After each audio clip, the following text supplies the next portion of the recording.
Hi, I'm Ethan Campbell. Welcome to day 17 of the 90-day video challenge.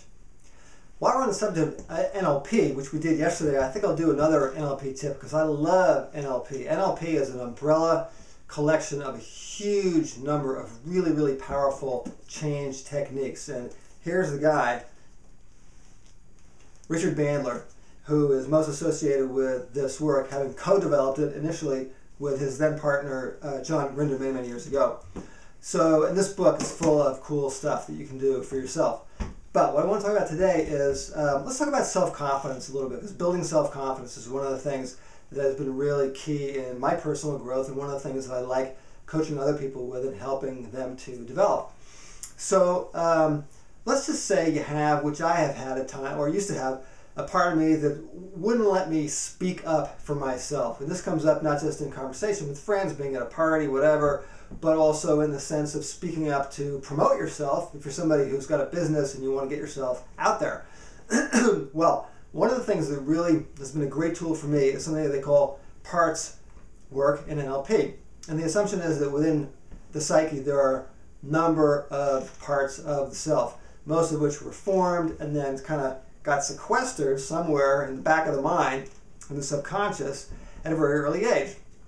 So that if you're a little kid and you're 2, 3, 4 years old, and you keep hearing, shut up, or be quiet, or don't talk, you're bothering me, then for me anyways, and kids hear this all the time, it's a natural thing, grown-ups don't want to be, we're crazy when we're that age. So, but if you take it, you internalize it, you get a part of yourself, maybe more than one part, whose job is to keep you quiet. And I had this. I always had an outgoing part of me, but in many situations there was a part where I was very quiet, laid back, shy, even really. Although you would never know that today. And here's what you do. You want to find out. If you're somebody who has pretty good internal access, talk to this part. Imagine there's a part of you whose job it is to keep you quiet.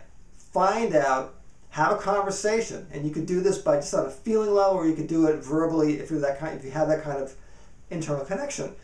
When you find out what this part's job is, why it's important, and this part's mind for you to be quiet, then you have struck gold, because it's always trying to do something to help you.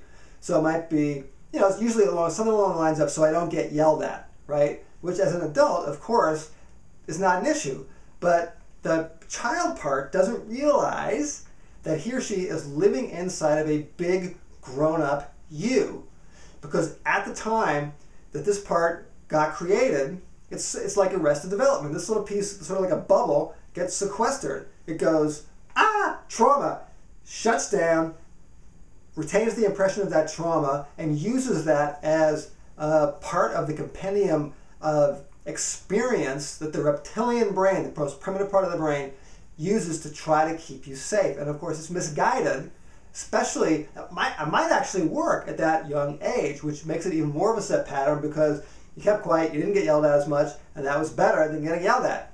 Okay? But of course now as an adult it doesn't work, because you're not going to get yelled at, because you're not going to bother people, you're just going to talk normally in the same kind of, in the grown-up way. So grown-ups don't usually get bugged. Grown-ups don't yell at other grown-ups for talking in a normal grown-up way.